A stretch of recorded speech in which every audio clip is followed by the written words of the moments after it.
We would like to send out a special thanks to the fun and challenging June's Journey game. Who doesn't love a good mystery? In the hidden object murder mystery game June's Journey, you'll awaken your inner sleuth and step right into a thrilling adventure set in the heart of the Roaring Twenties. Find your inner detective. Download June's Journey free today on the Apple App Store or Google Play. Thank you, and enjoy the show. April 15th, 2005. Bellefonte, Pennsylvania.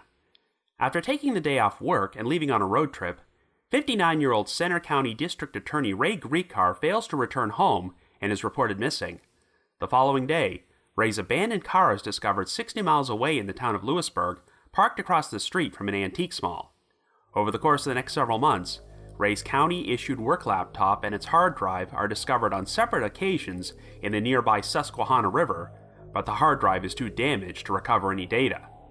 A number of theories are pushed forward, including that Ray completed suicide, disappeared voluntarily, or was the victim of foul play, but there is no conclusive evidence to point to any of these theories, and no trace of Ray is ever found.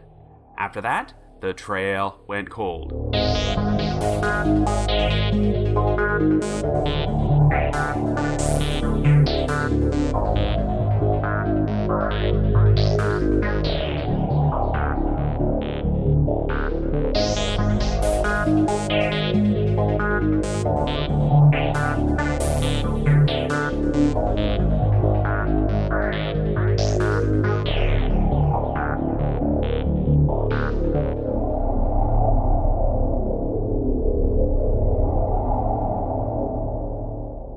Hello everyone, and welcome to our latest episode of The Trail Went Cold.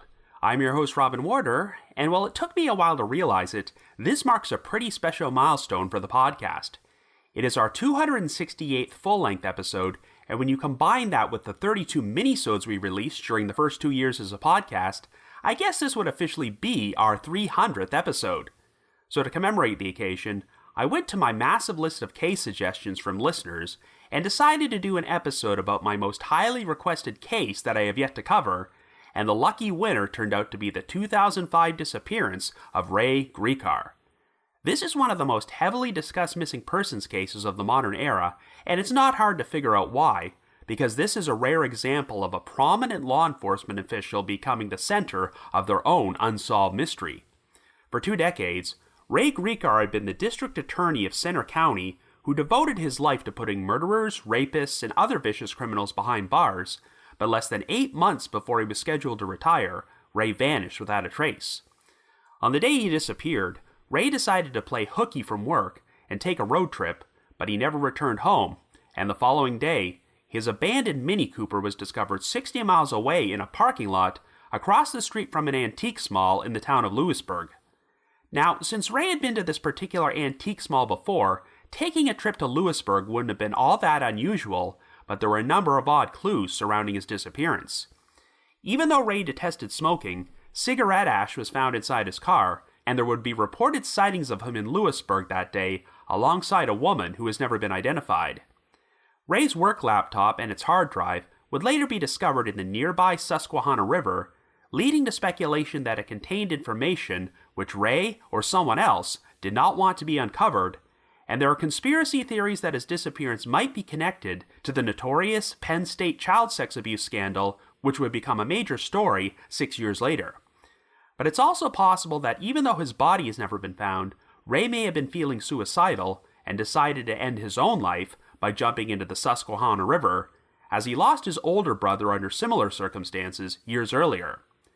Even though this is a very high-profile missing persons case with a number of different possible scenarios, there is no conclusive evidence which points to any of them, so we're going to have no shortage of theories to discuss on today's episode. However, before we get started, just a quick reminder that The Trail Went Cold is a weekly podcast, which is currently available for download on several platforms, including Apple Podcasts, Stitcher, Google Podcasts, and Spotify. So if you like this podcast, be sure to subscribe to it, and please leave us a rating or review on any of those sites to help spread the word and garner us more exposure. The Trail Went Cold is on Patreon, so if you would like to learn how to support the show, please visit our page at patreon.com/thetrailwentcold. For as little as $1 a month, you can garner access to exclusive rewards, which may include stickers and thank you cards, early access to episodes, and bonus content. So with all that out of the way, let us now delve into the unsolved disappearance of Ray Gricar.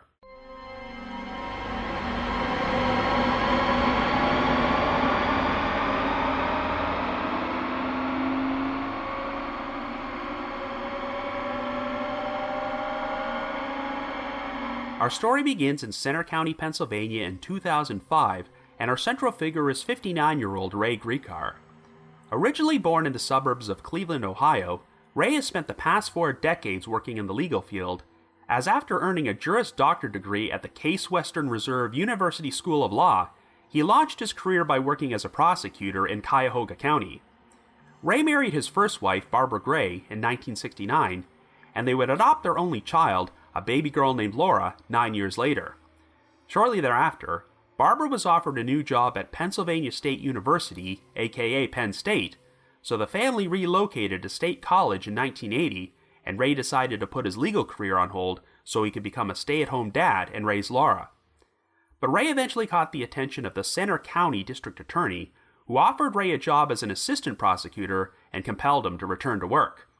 By 1985, the position of Center County District Attorney became open, so Ray decided to make his own run for it, and he wound up winning the election. Over the course of the next 2 decades, Ray would prosecute a number of cases and was re-elected district attorney 4 times. He was known for being a very private and enigmatic person who always kept a low profile, and unlike many others in his field, Ray did not have any higher political aspirations to become a judge or attorney general. However, he did have a reputation for being a very hard-working and dedicated prosecutor who truly cared for the victims in the cases he took on. During his run as district attorney, Ray's personal life would undergo a number of changes as he got divorced from Barbara in 1991. 5 years later, Ray got remarried to another woman named Emma Lang, but the relationship was described as a fairly tumultuous one, and their marriage would end in divorce in 2001. But the following year, Ray began a relationship with Patty Fornicola, who worked as a clerk and victims' rights advocate in the Center County District Attorney's Office. Since Patty had also gone through a previous divorce, she and Ray were not in any hurry to get married again, but they thought they were the perfect match for each other. As a result, Ray decided to move in with Patty at her house in the town of Bellefonte, located just over 10 miles northeast of State College. In January of 2004, Ray announced that he had decided not to seek a 6th term as Center County District Attorney and would not be running for re-election the following year. He would be stepping down at the end of 2005, shortly after he passed his 60th birthday, and he would retire from practicing law in order to spend more time traveling and visiting his daughter Laura, who was living in Seattle, Washington at this time. On April the 15th, Ray was in the midst of winding down his career and had just 7.5 months left in office. When he and Patty woke up that morning, Ray told her that he was planning to take the day off work and went back to sleep. Patty's ordinary routine was to return home at lunchtime in order to take care of their dog, but since she had to run some errands that day, she wrote a note asking Ray if he could handle the dog before she left. Well, at around 11:30 a.m., Ray called Patty from his cell phone to inform her that he was now taking a scenic drive in his red and white Mini Cooper and driving northeast on Route 192 through the unincorporated community of Brush Valley. He told Patty that he was planning to do some antique shopping, which was one of his favorite hobbies, and he would not be back in time to take care of the dog, but after the call ended, Patty never heard from Ray again. Ray failed to return home that evening, and when repeated calls to his cell phone kept going to voicemail, Patty became concerned enough to contact the Bellefonte Police Department and officially reported him missing sometime after 11 p.m. Patty also reached out to Ray's daughter Laura, who said that she hadn't heard from him either. Years earlier, when Ray was married to his second wife Emma, he decided to leave their residence after they got into a huge fight and made an impromptu trip to his hometown of Cleveland. And since Ray was a huge fan of the Cleveland Indians baseball team, he decided to blow off some steam by attending a doubleheader, which is 2 back-to-back games, at Jacobs Field.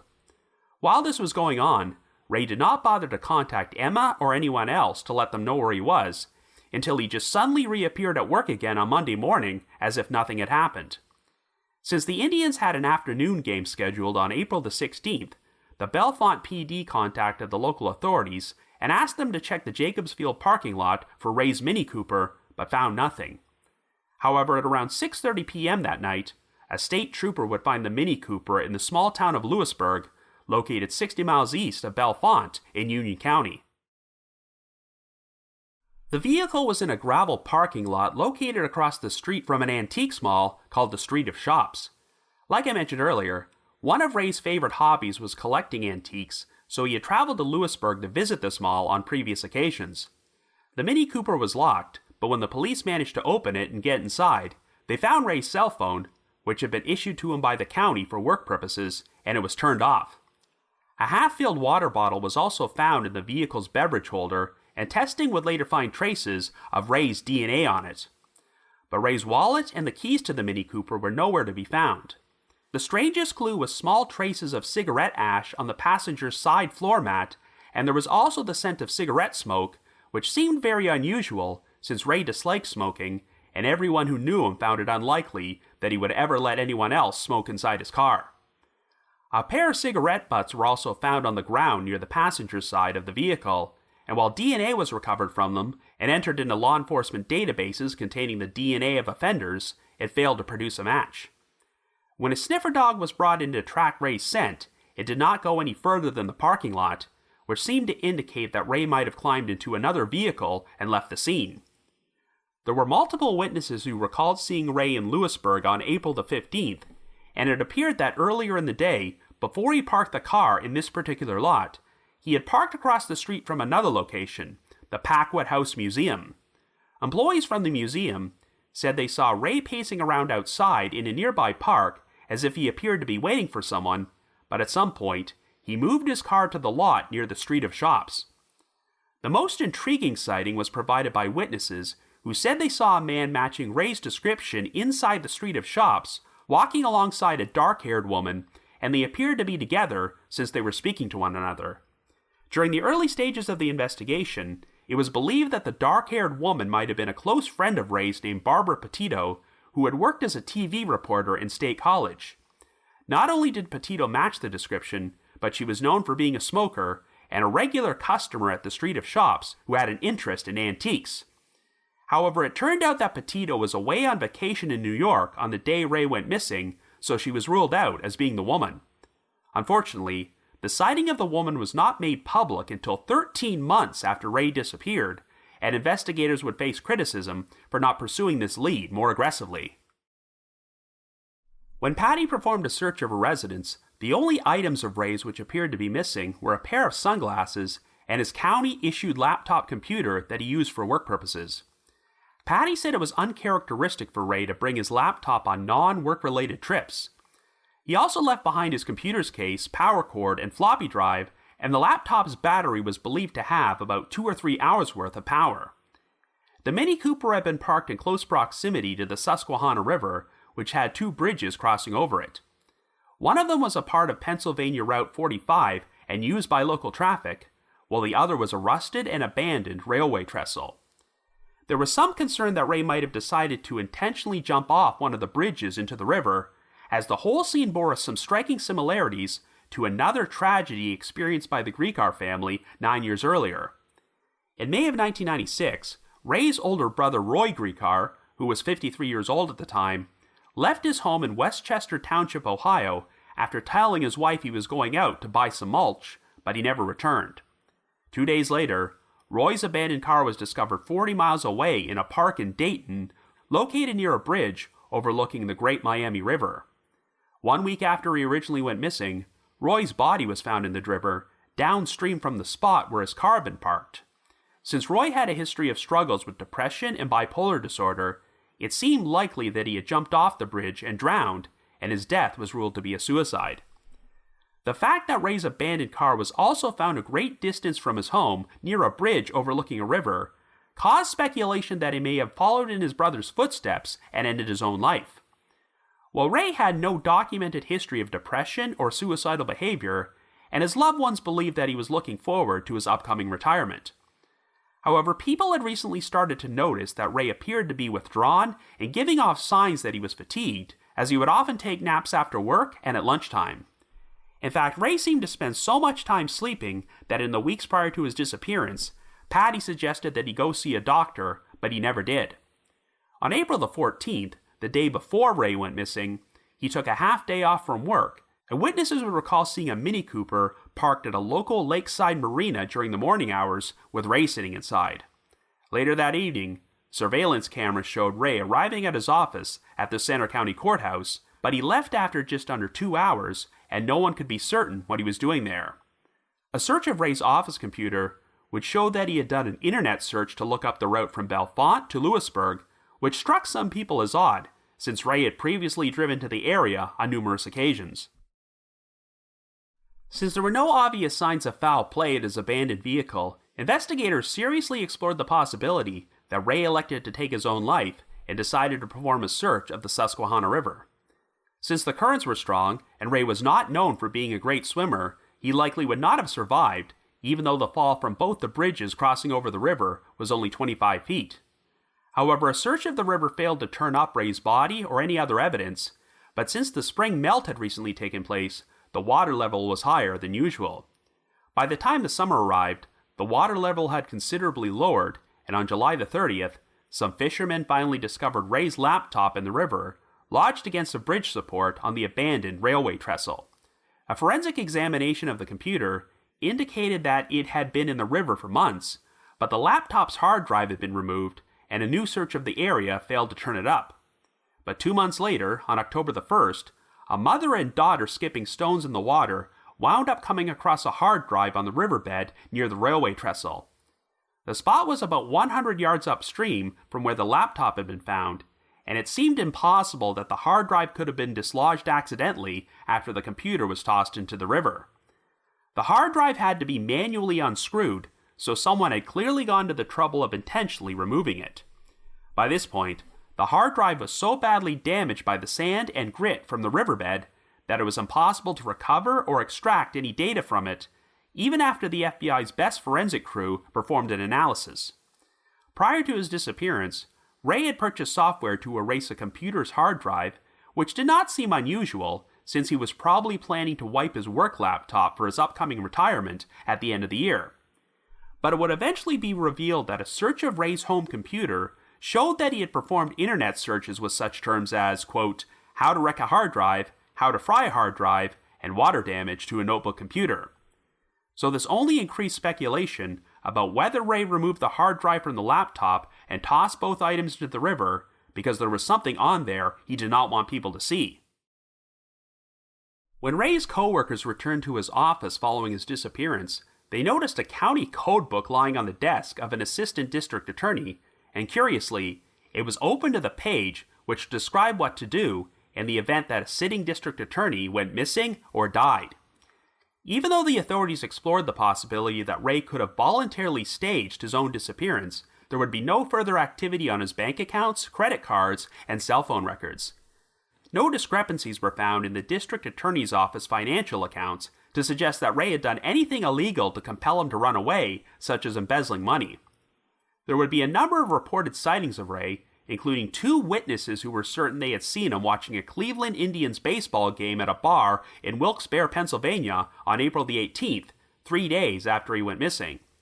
1 month later, a retired police officer thought he saw Ray and an older woman together at a restaurant in Southfield, Michigan, and another witness became convinced that she had seen Ray sitting in the studio audience for a taping of an episode of The Oprah Winfrey Show in Chicago, though a search of the episode's footage turned up empty. One woman was so certain she had seen Ray eating at a restaurant in Texas that she snapped a photo of the man with her cell phone and turned it over to the authorities, but an FBI analysis of the photo concluded that the man was unlikely to be Ray. Even though Laura lived several states away in Seattle, she maintained a close relationship with her father, as they frequently spoke on the phone and visited each other several weeks per year, but she said she never heard from Ray after he went missing. Laura and Patty agreed to take polygraphs in which they denied any knowledge of Ray's disappearance, and they both wound up passing. The authorities considered administering polygraph tests to both of Ray's ex-wives, as well as his 2 nephews, Tony and Chris Gricar, but ultimately decided against it, though they did not believe that any of these individuals knew what happened to Ray. Laura was the trustee of Ray's estate, and in 2011, she petitioned Centre County to officially declare him dead before the standard 7-year waiting period expired. On July the 25th of that year, Ray was declared dead in absentia, and ironically enough, the judge who presided over this decision was David Grine, the former Centre County District Attorney who gave Ray job as an assistant 3 decades earlier, which paved the way for Ray becoming District Attorney himself. In an odd coincidence, just 1 day after this decision was made, an unidentified John Doe was arrested in Utah on a misdemeanor trespassing charge. Since the man refused to reveal his real name and bore a striking resemblance to Ray Gricar, there was speculation that he might have been Ray, but a fingerprint check ruled this out, and the man was soon identified as a 61-year-old New Mexico resident named Philip Beavers. By the end of 2011, a major story would make national headlines which just happened to have a link to Ray's career as a district attorney. In November of that year, a grand jury would indict Jerry Sandusky, a retired assistant coach from the Penn State Nittany Lions football team, with 52 counts of sexual abuse. Sandusky ran a non-profit charity called The Second Mile, which assisted underprivileged and at-risk children, but he had used his position of power to sexually abuse several boys over a period of at least 15 years. When Sandusky went on trial the following year, a jury found him guilty on 45 of the charges, and he would receive a 30 to 60-year prison sentence. Given that the Penn State football team were such a beloved institution, the story ballooned into a major scandal amidst allegations that high-ranking officials had known about Sandusky's abusive behavior for years, but swept all the allegations against him under the rug in order to preserve the school's reputation. Well, sure enough, it would emerge that in May of 1998, Sandusky was accused of inappropriately touching a pair of 11-year-old boys in a locker room shower, and the case wound up reaching the Centre County District Attorney's Office, where it was personally reviewed by Ray Gricar. Ray decided to set up a sting operation where the mother of one of the boys would confront Sandusky at her house while police were secretly recording their conversation in another room. When the confrontation took place, Sandusky did admit that he had showered alongside the boy and hugged him in an inappropriate fashion, though he stopped short of flat-out admitting that he had intentionally molested him. He told the mother, quote, "I understand, I was wrong. I wish I could get forgiveness. I know I won't get it from you. I wish I could die," end quote. A child psychologist who interviewed the boy concluded that Sandusky was likely a pedophile, but a second opinion was provided by a counselor who did not believe Sandusky was an habitual abuser.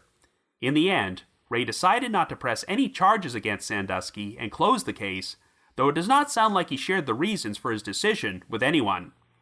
When Sandusky went on trial 14 years later, the boy from the shower incident, known only as Victim 6, was one of the survivors who testified against him. Well, needless to say, since Ray had been a missing person for 6 years by the time the Penn State scandal broke, there was a lot of speculation that it was connected to his disappearance. When a search was performed of Ray's old files and handwritten notes, it failed to uncover a single mention of Jerry Sandusky or the 1998 investigation into the shower incident. Of course, given that Sandusky's abuse allegations were swept under the rug for many years, it's been theorized that Ray might have elected to participate in the cover-up as well, which is why he elected not to press any charges. However, Ray's nephew, Tony Gricar, who has functioned as the official family spokesperson, disputed this, stating, quote, "One thing I can say is that Ray was beholden to no one, was not a politician. He developed a bitter taste in his mouth for the program and its coach, and that was not much of a secret. So I wouldn't imagine he'd give favorable treatment to anyone associated with the team for any reason," end quote. Indeed, no conclusive evidence has ever been found to suggest that Ray's disappearance was linked to the Penn State scandal.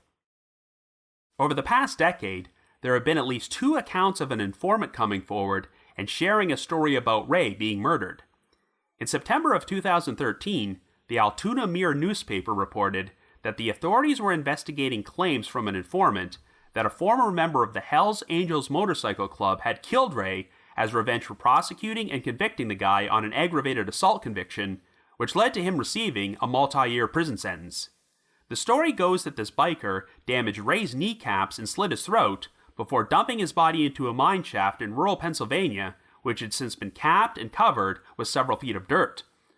The informant reportedly decided to come forward because he was under the impression that the biker was dead, but learned that he was actually still alive and living in another state.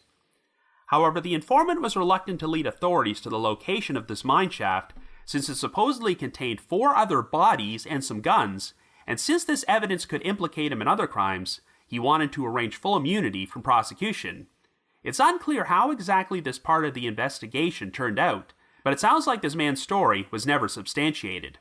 In 2020, journalist Wallace McKelvey published a 15th anniversary article about Ray's disappearance for the Patriot News at PennLive.com, which detailed his interactions with a man he only referred to as the informant, though from my understanding, this is a completely different informant than the man who shared the previous story about the Hells Angels.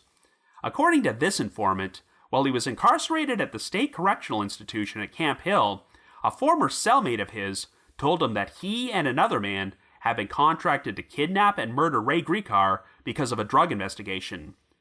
Both of these men paid a female acquaintance to lure Ray to the street of shops in Lewisburg with the promise of giving him information about a drug ring, but after the woman took Ray to a local motel, the cellmate surprised Ray by snapping his neck and putting his body into the trunk of a car. Afterward, the cellmate and his accomplice dumped Ray's body down an abandoned, flooded mineshaft. By the time the informant shared this story, both the cellmate and the woman were deceased, though the male accomplice was still alive. Just over 2 weeks before his disappearance, Ray did hold a press conference in which he announced that the largest drug bust in the history of Centre County had taken place, as charges were filed against 9 suspected dealers who were involved in a heroin and cocaine trafficking ring. However, the case was mostly handled by another attorney from Ray's office, and his personal involvement was mostly limited to giving statements to the media. No evidence has ever been found to link the drug bust to Ray's disappearance, and once again, the informant's story has never been substantiated. In spite of all the different theories surrounding this case, there are still no conclusive answers about what actually happened to Ray Gricar. So I guess you could say, the trail went cold. But before we continue, we would like to take a moment to thank our sponsor, June's Journey, as we are very excited that they are supporting The Trail Went Cold. Given that our podcast has spent 6 years and 300 episodes talking about unsolved mysteries, it's only appropriate that I become hooked on a mobile game about an intriguing mystery, June's Journey. When I want to get away from real-life mysteries and explore a fictional one, this game provides the perfect escape. You play a character named June Parker, an amateur American detective who returns to her home on Orchid Island and attempts to solve the baffling deaths of her sister and brother-in-law.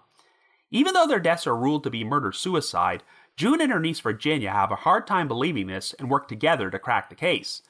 June is essentially a female version of Sherlock Holmes, so this game is a great way to sit back, relax, and let your own inner Sherlock escape within the glamorous Roaring Twenties. You'll search for hidden clues to solve mystery after mystery across thousands of vivid scenes, and with new chapters added every week, there's always a new case waiting to be cracked.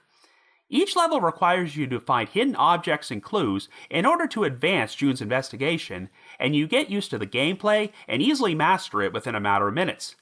I started playing June's Journey a month ago and have become pretty obsessed with it already. It's also a very relaxing game to play with eye-popping visuals and very tranquil and soothing music in the background. If I need a break from the heaviness of researching real-life crimes for my podcast, I just pull out June's Journey in order to unwind.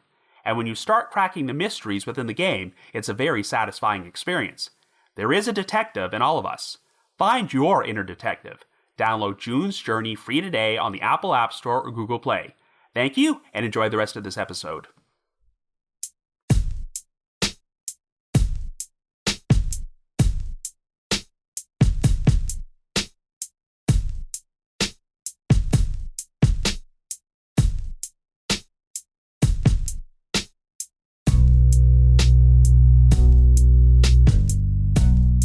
So like I mentioned in the intro, one of the primary reasons that Ray Gricar's disappearance has become one of the most high-profile missing persons cases of the modern era is because he was an individual who devoted his career to closing cases and putting criminals behind bars, but found himself at the center of his own unsolved mystery right before he was scheduled to retire. Yes, people who work in law enforcement for such a long period of time are going to receive threats because of what they do, and sometimes they will even be murdered. But very rarely will you find a situation like Ray Gricar's where the victim completely vanishes without a trace. And what further complicates this story is that there is no definitive evidence that Ray was murdered or that his disappearance had any connection to his career, as it's entirely possible that he was feeling suicidal and made the decision to take his own life. But to give you an idea of just how out of the ordinary the situation is, Ray Gricar might be the only person who has ever been interviewed on an episode of a true crime show because he helped solve a case, but then became the subject of an episode of another true crime show over a decade later because he went missing. In October of 1999, the Discovery Channel true crime series, The FBI Files, released an episode titled A Stranger in Town, which chronicled the murder of a 17-year-old runaway named Dawn Marie Birnbaum, whose body was found alongside Interstate 80 near Bellefonte, Pennsylvania. A truck driver named James Robert Cruz Jr. would be charged and convicted of the murder, and since Ray Gricar was the Center County District Attorney at that time and prosecuted Cruz at his trial, he was extensively interviewed during the FBI Files episode. You can find this episode on YouTube, and needless to say, it's quite eerie to watch this interview with Ray, knowing that he would go missing 5.5 years later. I know that I first became familiar with Ray's case when it was featured on an episode of the show Disappeared, which aired in February of 2011. It's very rare that you get to see interview footage with a missing person before they vanish, but during his appearance on the FBI Files, Ray does come across like everyone described him, as he seems like a decent, straight-shooting guy who genuinely cared about getting justice for victims, but he's also pretty reserved and low-key. Not surprisingly, this case has also been featured on a number of true crime podcasts, such as Generation Y, True Crime Garage, and Trace Evidence, but in April of 2021, a new, long-form, multi-episode podcast was released titled Final Argument, The Disappearance of Ray Gricar. It was created and hosted by a reporter named Rebecca Knight, who managed to get access to the original case file and has revealed some new pieces of information which were never made public before. Now, unfortunately, even though this podcast dropped nearly a year ago, it appears to be unfinished, as it has only released 5 episodes, and at the time of this recording, the last new episode came out on December the 13th of last year.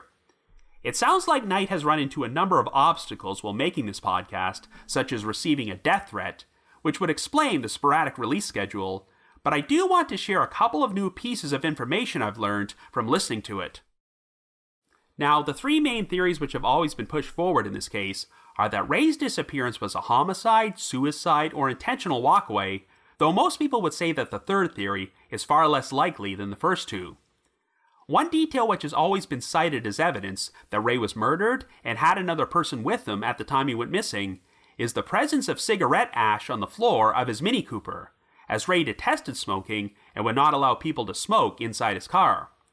Since there were 2 cigarette butts on the ground near the passenger side of the vehicle, it's possible the ash could have been caused by someone who was smoking while they were leaning in through the side window to speak with Ray, but even so, who could this person have been, and why were they chatting with Ray in Lewisburg?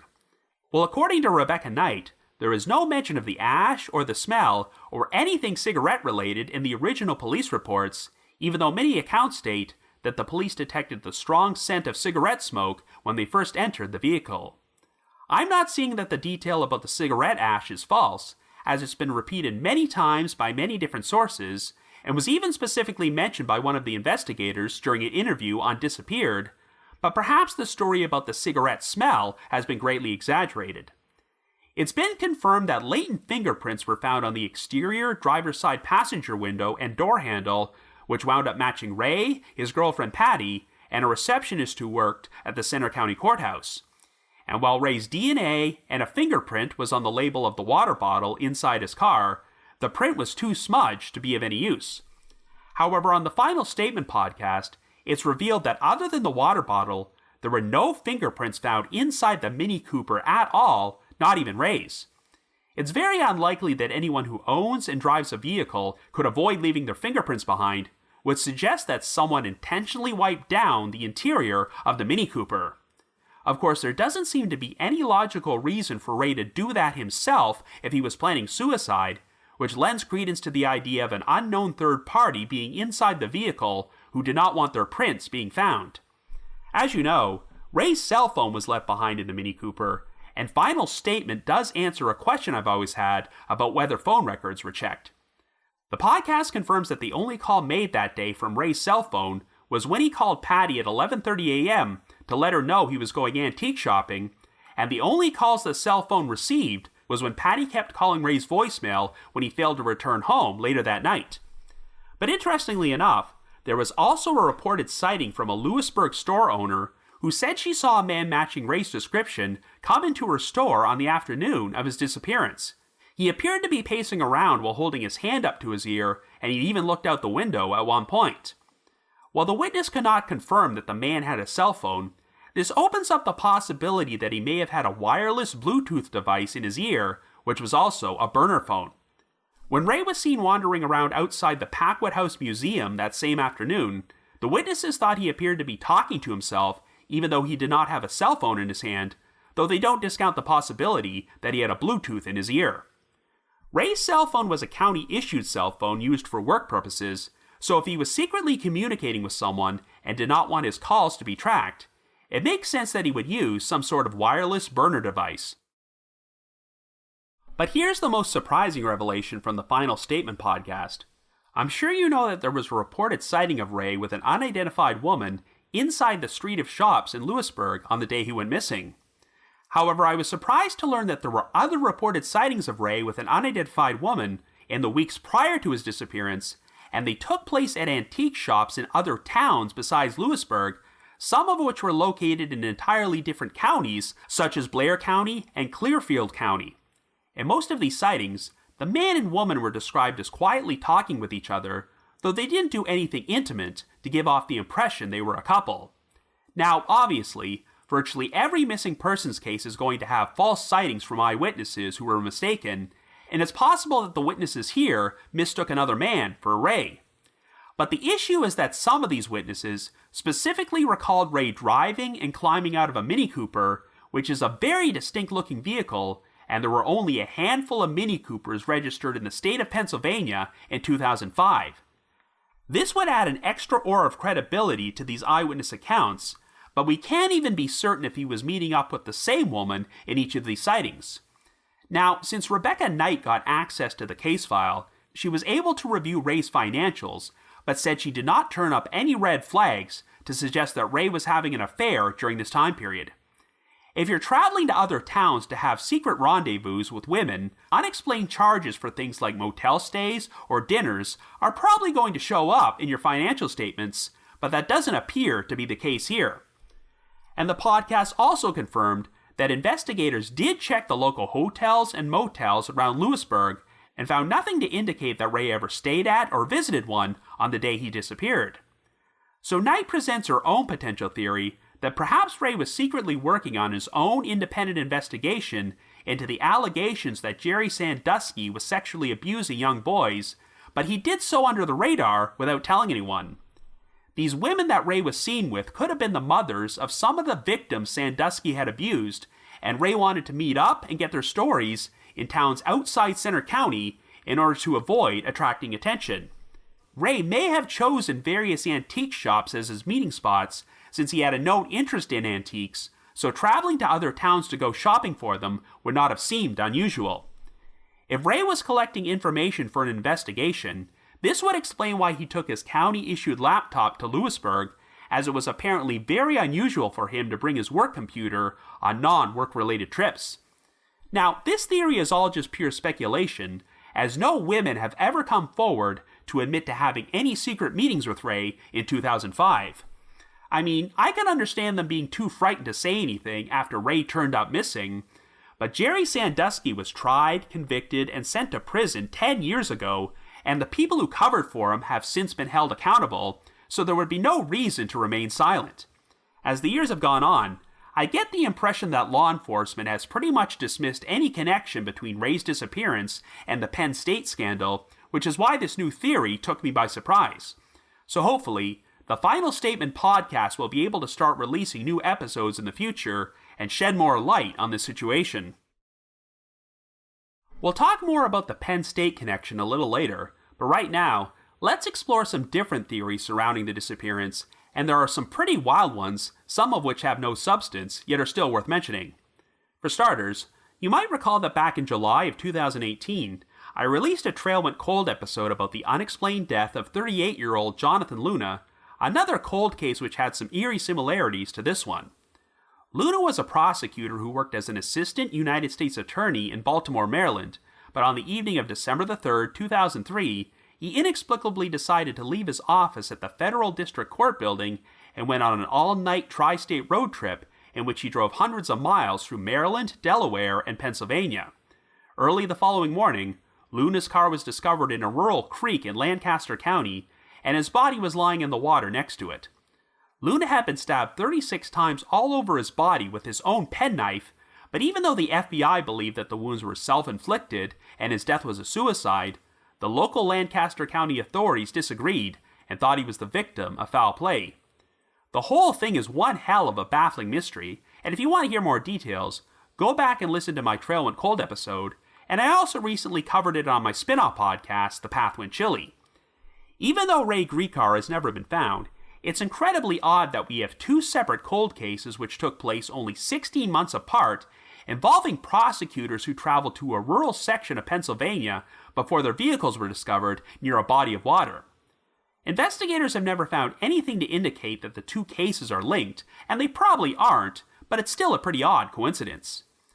Another cold case which has been mentioned in connection with this one is the unsolved disappearance of 47-year-old Mel Wiley, who was the police chief in Hinckley Township, Ohio, before he vanished in July of 1985.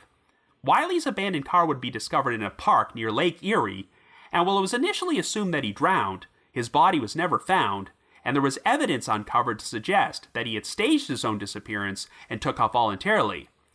It's been reported that Ray Gricar had an interest in this case and had made mention of it, as Hinckley Township is in fairly close proximity to Cleveland, and it's possible, though never confirmed, that Ray may have crossed paths with Wiley back when he was still working as a prosecutor in Ohio before his move to Pennsylvania.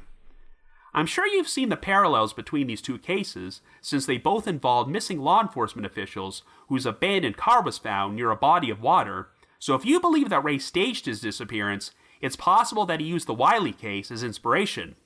But otherwise, there's nothing to really link these stories, though the disappearance of Mel Wiley is a pretty intriguing mystery in its own right, and I'm actually going to be releasing an exclusive bonus episode about the case on our Patreon page in the near future. And before we move on, I want to briefly discuss one of the wilder theories surrounding this case, which has been used as evidence to suggest that Ray might have staged his own disappearance. In 1987, Ray was approached by a professor from Penn State who wrote under the pen name of Pamela West and told him she was working on a book about the 1969 murder of Betsy Aardsma, a 22-year-old graduate student who was stabbed to death by an unknown assailant in the campus library. West was certain that she knew the killer's identity, but didn't think she could publish his name without being sued, so she wanted Ray's advice on how to handle the situation, and he told her to keep investigating before she went public with her belief. Well, West ultimately got around the situation by publishing a science fiction novel titled 2020 Vision, a whodunit where the details of the crime are loosely based on the Betsy Aardsma murder, and the plot involves a detective traveling back in time in order to solve the case. The reasons people attempt to tie this book to Ray Gricar's case is because the lead character is a veteran who is close to retirement, much like Ray was, and the book's murder takes place on April the 15th, the same date Ray went missing. In addition, the detective character drives a car with a personalized vanity plate, and Ray's Mini Cooper had a vanity plate which read PFO, a reference to his girlfriend, Patty Fornicola. Some other very loose parallels have been made between the plot and Ray's disappearance, such as ashes from an urn being a vital clue to solve the case, and the presence of cigarette ash in the Mini Cooper. Long story short, it has been theorized that Ray may have used 2020 Vision as inspiration to stage his own disappearance, though I personally think that's a major stretch. By Pamela West's own admission, even though she had consulted with Ray for advice about her book, she never sent him a copy and has no idea if he even read it. Indeed, they never found a copy of 2020 Vision in Ray's belongings following his disappearance, and West said she had not spoken to him for many years. The book came out in 1990, and I don't think it exactly made a big splash, as it looks like it's long out of print, so I have my doubts that Ray would decide to use it as inspiration to stage a cryptic disappearance 15 years later. While the idea of a voluntary disappearance has not been completely ruled out, most people do not believe that's what happened in this case, as it's an extremely difficult thing to pull off in the 21st century, particularly if you're a prominent figure like Ray Gricar, whose face has been plastered everywhere. One theory which has been pushed forward is that Ray could have taken off to Slovenia as he was fluent in the language, had traveled to the country in the past, and had relatives living over there. Interpol has actually gone so far as to distribute missing persons flyers for Ray in Slovenia, but they've never turned up anything. In 2005, an American would not be able to leave the country and travel internationally without a passport, so unless Ray was somehow able to obtain a fake one, I don't see this as a viable option. Now, there has been some conflicting info out there about Ray's finances, as in the aforementioned 15th anniversary article he wrote about the case, Wallace McKelvey stated that he found a state inheritance tax form for Ray's estate, which was filed in 2013 and listed his total assets as $1,057.86. However, the disappeared episode stated that Ray had a bank account containing around $100,000, which was never touched after he went missing. Given that Ray was drawing a yearly salary of $129,000 at this point, it was not known for living a frivolous lifestyle. Having just over $1,000 worth of assets does seem unusual.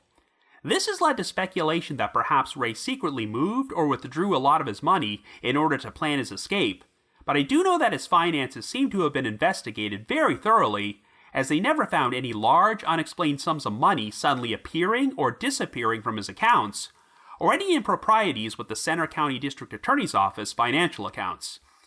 Everyone has said that Ray was looking forward to retirement and spending more time with his family, and even if he didn't have a great deal of money saved up, his job still entitled him to a pretty good pension, which would keep him financially secure. Given the circumstances, there really is no logical reason for him to run away on his own accord. Ray's loved ones also don't believe he would have caused great pain for them by intentionally disappearing and not letting them know what happened, particularly when it came to his daughter Laura, whom he was very close to. As someone who devoted his life to practicing criminal law, I'm sure Ray had a pretty good idea about how a missing persons investigation would be handled and the type of questioning his friends and family would face. Theoretically, if Ray wanted to disappear, he could have secretly contacted the people he cared about, such as his daughter, to say, "Hey, just wanted to let you know that I'm alive and well, but I needed to get away, so please don't tell anyone you heard from me." But we know that Laura was extensively questioned and passed a polygraph, and I doubt that Ray would have wanted to put her in the position where she was forced to lie to law enforcement and perhaps even perjure herself in order to protect him. An additional theory which has been pushed forward is that Ray entered the witness protection program, but this has pretty much been completely debunked, and it seems unlikely that the case would keep receiving so much attention in the media if the authorities already knew where he was.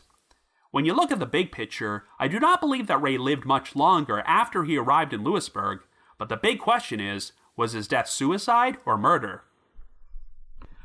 Well, even though Ray's loved ones insisted that he had no outward signs of depression or that he was feeling suicidal, we can't deny the fact that depressed people sometimes don't give off any warning signs and keep all the pain they're experiencing bottled up inside before they surprise everyone by going through with a suicide. Ray was described as a very private and reserved person, and does not strike me as someone who would be open to discussing mental health struggles. Many people acknowledge that in the weeks prior to his disappearance, Ray seemed fatigued and was napping a lot more than usual, and excessive sleep can definitely be a sign of depression. Now, a new detail I learned during the Final Statement podcast, which I did not know before, is that Ray had scheduled a number of future appointments and engagements on his office desk calendar, which were weeks and even months into the future, which do not seem like the actions of someone who is planning to end their own life. But the issue is that suicidal people are not always in a rational state of mind, so you can't apply standard logic to their actions. On April the 14th, the date before he went missing, Ray took a half day off work and was seen sitting inside his car next to a lakeside marina. So could he have possibly spent this time contemplating a suicide in which he drowned himself in a body of water? The main reason the suicide theory gets so much traction in this case is because Ray's brother Roy ended his own life 9 years earlier by parking his car near a bridge located many miles away from his home before jumping into the Great Miami River. And here, we have Ray driving 60 miles to Lewisburg and parking his car near a bridge and an abandoned railway trestle which overlooked the Susquehanna River, so maybe he decided to follow in his brother's footsteps. Of course, the key difference between these two scenarios is that Ray had a documented history of bipolar disorder and depression, and his body was actually found. Now, in a 2018 article from the state college-based newspaper, the Center Daily Times, Bob Buhner, a former Montour County District Attorney who was friends with Ray, made this controversial statement, quote, "Here's the interesting thing. Ray never believed his brother committed suicide. The most important reason was that he thought his brother would never orphan his two sons, Ray's nephews," end quote. Buhner also mentioned that whenever Ray went to Ohio, he would check with the police to see if there were any new leads with Roy's case. Well, this statement is heavily disputed by Roy's son, Tony Gricar, who is the official family spokesperson, and has frequently shared his thoughts in various Reddit threads and comment sections about this case. Tony has always maintained that the family always accepted the suicide ruling and never believed there was any foul play involved in Roy's death. If Ray felt otherwise, he never said so in front of his family. Indeed, it sounds like what happened to Roy is pretty cut and dried, but without a body, you definitely cannot say the same thing about Ray. At the time Ray went missing, the water level in the Susquehanna River was higher than usual because of the spring melt, but it eventually went down in subsequent months, which is why the laptop and hard drive were found in relatively close proximity to the spot where the Mini Cooper had been abandoned. So if these much smaller items were eventually found, why wouldn't Ray's body turn up if he was in the river? I guess it would depend on where the currents could have taken him. If Ray's body had floated downstream and traveled southeast for about 10 miles, it would have reached the town of Sunbury, which contains the Adam T. Bauer Memorial Dam, the world's largest inflatable dam.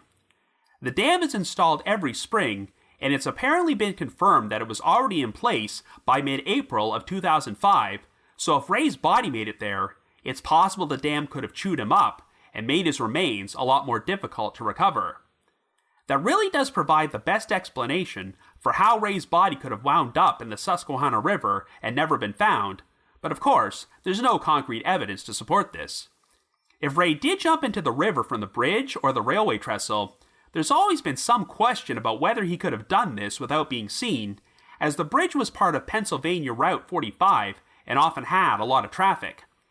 But even though Ray arrived in Lewisburg on April the 15th, his car was not actually found until the following day, so for all we know, Ray could have hung around the area for a while and not jumped into the river until the middle of the night, when there was less chance of any witnesses seeing him. Well, even if Ray's death was a suicide, the big mystery which has never been explained is why was the hard drive removed from the laptop? Remember, that hard drive was screwed in pretty tight, so it wouldn't have just broken off on its own, and someone had to make a concerted effort to remove it. I know that Ray had been performing internet searches about how to wipe a hard drive prior to his disappearance, which isn't unusual on its own, since he would probably want to remove everything from his work laptop before he retired at the end of the year.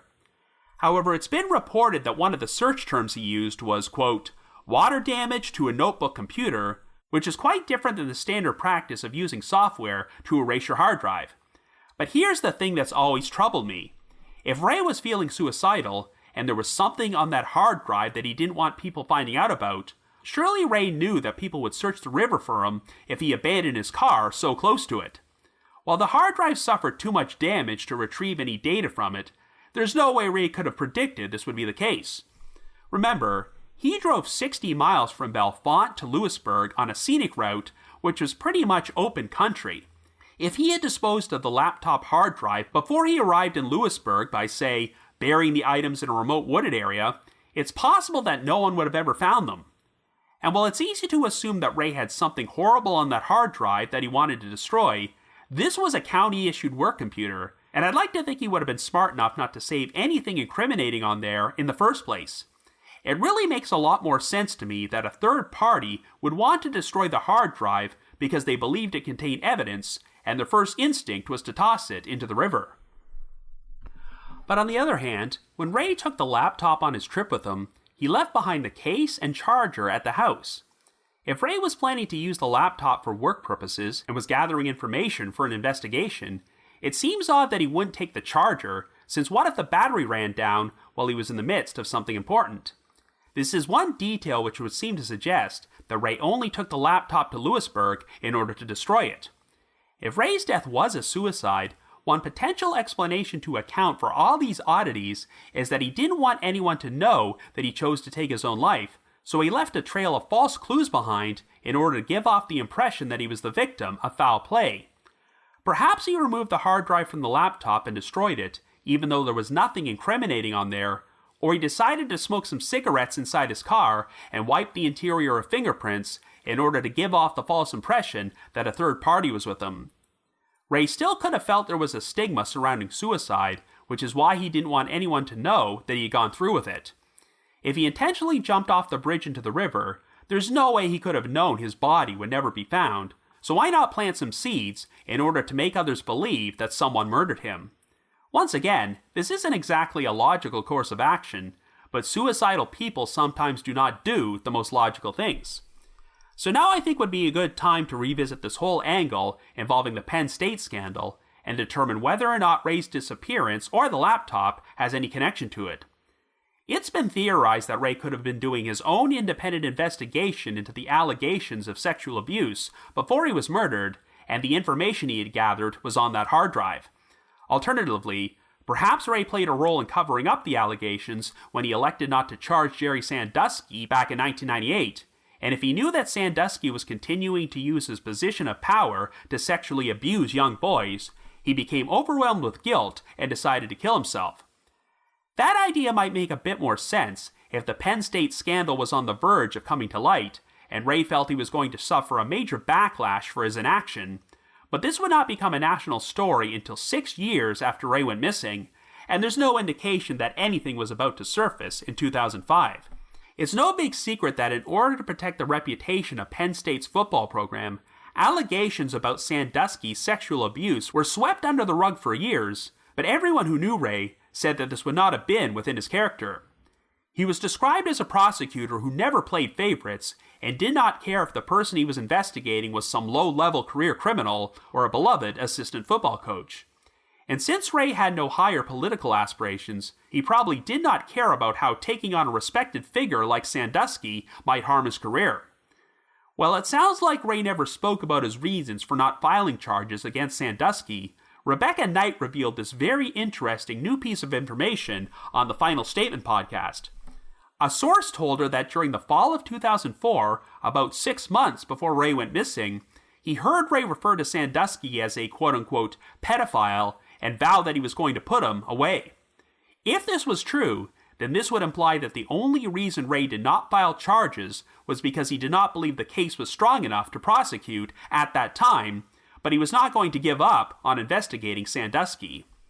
While it eventually came out that Sandusky was a serial abuser who victimized many boys over a period of several years, it's unclear if Ray had that information in 1998, or was aware of any other predatory behavior other than that one incident in the shower. While the recording of Sandusky's conversation with the boy's mother sounded pretty damning, he never flat out admitted to molesting the boy, only that he showered with him and hugged him, so Ray may have wanted to gather more evidence.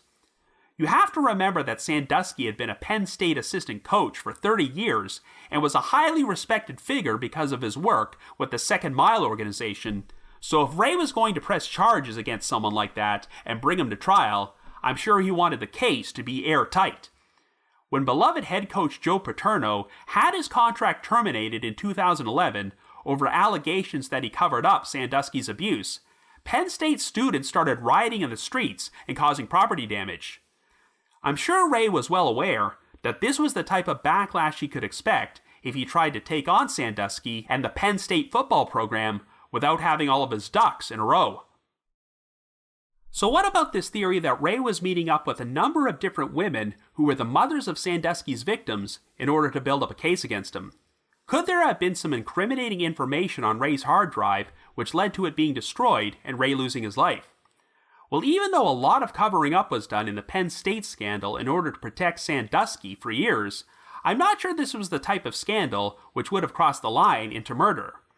I mean, it was Sarah Ganem, a 23-year-old reporter with the Patriot News, who first brought the whole thing to light by publishing a story about it in March of 2011, and while the paper initially faced criticism for smearing the reputations of Sandusky and Penn State, they received vindication when the grand jury indicted Sandusky in November of that year. It just seems odd that the people in power could make a veteran district attorney like Ray Gricar disappear without leaving any evidence behind, but couldn't prevent this young reporter from breaking the story wide open.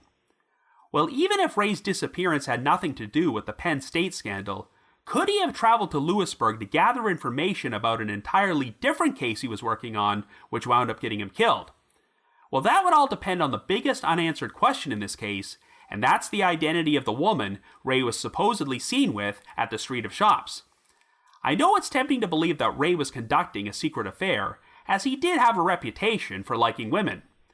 Around the time he divorced his second wife Emma, and before he started his relationship with Patty, Ray reportedly fell head over heels in love with a nurse and quickly asked her to marry him, but she turned him down. And it's also been reported that Ray often liked to go to a certain restaurant in Center County, and while he was there, he would always request a particular waitress and flirt with her while she served him. But even if Ray had a flirtatious personality, I have not come across any information that he ever flat out cheated on any of his spouses, and like I mentioned earlier, there was apparently nothing in Ray's financials to suggest he was conducting an affair at the time he went missing. If Ray was meeting up with a woman in Lewisburg, then I would not be surprised if it was in relation to some sort of investigation, which might explain why he decided to take his work laptop along with him. However, one aspect of this case which has never made sense with anyone is why the authorities did not publicly disclose the sighting of Ray and the woman until 13 months after he disappeared. Yes, I know they initially assumed that the woman was a friend of his named Barbara Petito, but she was ruled out relatively quickly, and it sounds like their rationale is that they didn't want to harm Ray's reputation by potentially giving off the false impression that he was conducting an affair. Well, I'm sure his family was much more concerned about finding out if he was dead or alive rather than protecting his reputation, and why wait over an entire year to release this information? The original investigation was handled by the Bellefonte Police Department, who have received criticism for mistakes they made, including their failure to go public about the sighting of the woman. Given the high-profile nature of Ray's disappearance, it's believed that the Bellefonte PD may have been out of their league, as this case was assigned to only one investigator who had to juggle it with several other cases he was working on, so it was finally handed over to the Pennsylvania State Police in 2014. Now, we've had numerous accounts from informants who have come forward with stories of Ray being murdered by criminals that were connected to investigations he worked on, who subsequently disposed of Ray's body in a mine shaft.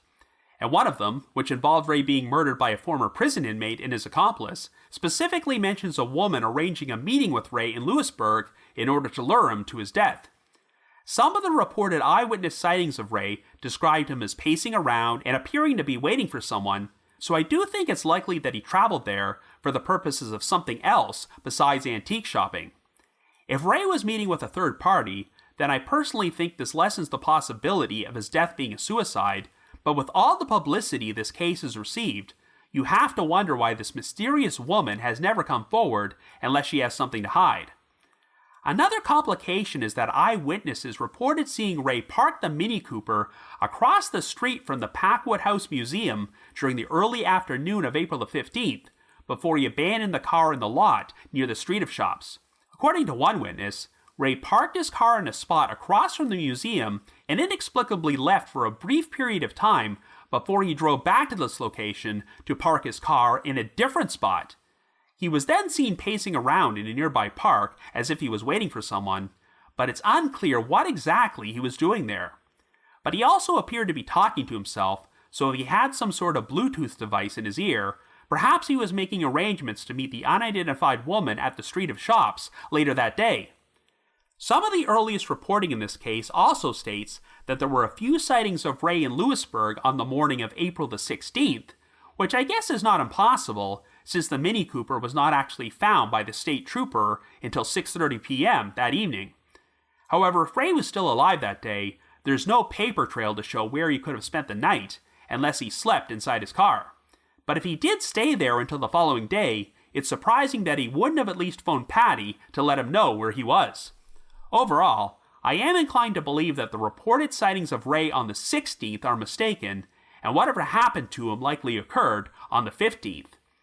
I know that when a tracker dog was brought in to pick up Ray's scent, it didn't go any further than the parking lot where the Mini Cooper was abandoned.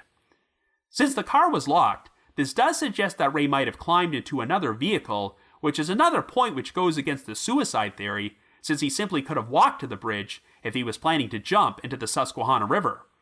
On the other hand, if Ray left in another person's vehicle, it is odd that he would have left his cell phone inside the Mini Cooper, unless there's credence to the theory that he was carrying around a separate burner phone for separate communication. I guess it's possible that Ray could have been forcibly abducted from the parking lot, though there were no signs of any struggle or any witnesses who could corroborate this. Now, there's been a lot of discussion about the cigarette ash inside the Mini Cooper, but what hasn't got as much attention is the 2 cigarette butts found outside the vehicle. It has been confirmed that DNA was extracted from them, but there were no matches when it was entered into the National Database of Offenders. Of course, we know that a number of cold cases have been solved in recent years by entering DNA into genealogy databases and getting a match which led back to the offender, but I'm wondering if the legalities of that might be a bit more complicated here, since there is no concrete evidence a crime was committed. If these cigarette butts were found at the scene of a murder alongside a dead body, that would be one thing, but all this proves is that someone was smoking cigarettes in the same parking lot where a missing person's vehicle was abandoned.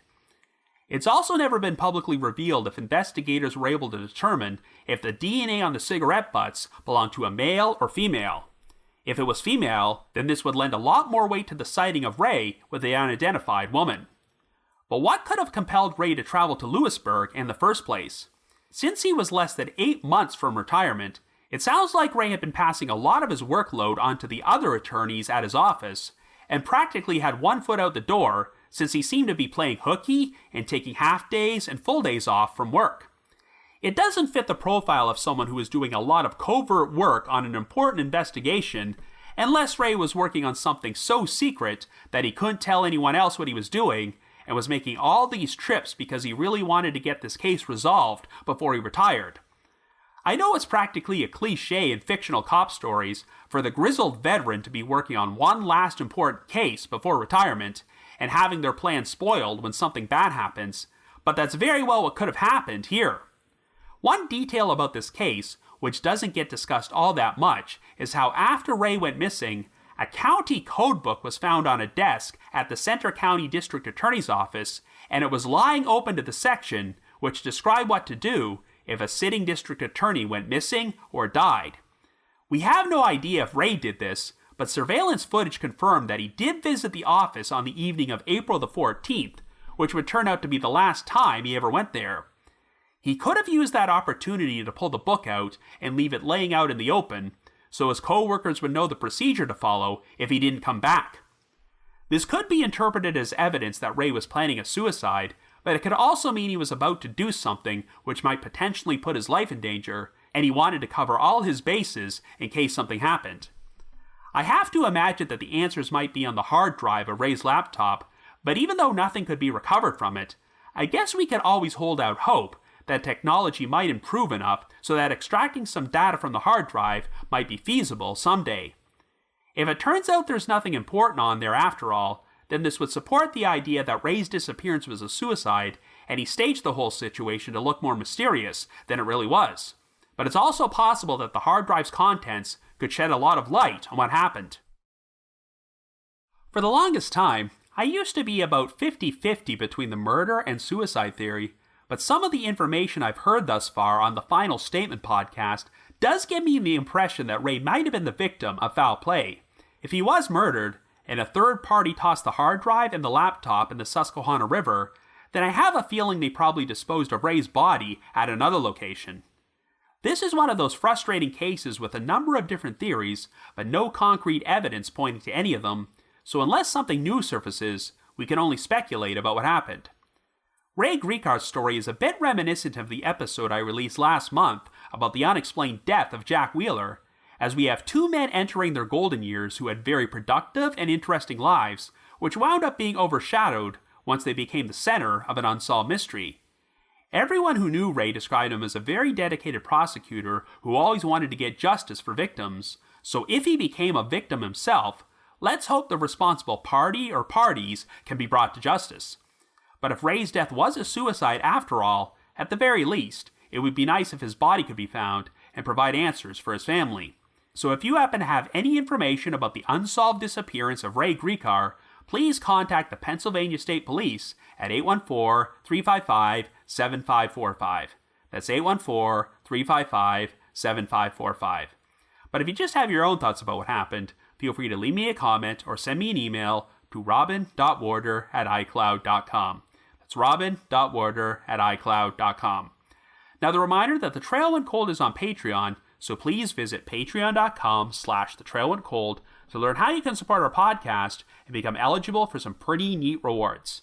This past month, I actually recorded a special bonus episode with Jules, the co-host of my spin-off podcast, The Path Went Chilly, as well as the host of her own podcast, Riddle Me That True Crime, in which we discussed the 1983 death of Nancy Argentino. She was the girlfriend of famous professional wrestler Superfly Jimmy Snuka, who was suspected of possibly killing her, though the case never did reach a conclusive resolution. And of course, like I mentioned earlier in this episode, I'm soon going to be dropping a new bonus episode about the unsolved 1985 disappearance of Police Chief Mel Wiley, which has a slight connection to this case. In addition, we've dropped an exclusive bonus episode from The Path Went Chilly, in which myself, Jules, and our other co-host Ashley discuss the unsolved 1991 murder of Dick Hansen, aka the 49er Hugs murder. And for our patrons in Tier 3, I've also recorded another new audio commentary track, which can be played over a classic episode of Unsolved Mysteries. I'd also like to give a shout out to our most recent listeners who have signed up with us on Patreon this week, and they are Kelly G, Miles C, Catherine M, Amy R, Lisa D, Stacy, and Ronnie C. Thank you all so much for your support. Also, provided that it's still safe enough to travel, The Trail Went Cold will be appearing on Podcast Row in just over 1 month at CrimeCon 2022, which is being held at Paris and Bally's in Las Vegas from April the 29th until May the 1st. If you would like to purchase tickets, we already have our own personalized promo code to receive a 10% discount off a standard badge. Please visit crimecon.com and enter the promo code TRAIL. Once again, go to crimecon.com and enter the promo code TRAIL. In addition, I wanted to provide another reminder that I hold live streaming sessions on a platform called Get Vocal. Every Thursday night from 7 until 8 p.m. Eastern Time, I host what is essentially an after show for each week's podcast episode, where I have an interactive discussion about the featured case from said episode and answer questions and address comments from listeners. I always include a link to these sessions in our show notes, so be sure to check there for more information, or visit getvocal.com. That's GETVOKL.com. I just wanted to give another shout out to my supporters at the Unsolved Mysteries message board at the Sitcoms Online forum and the Unresolved Mysteries subreddit.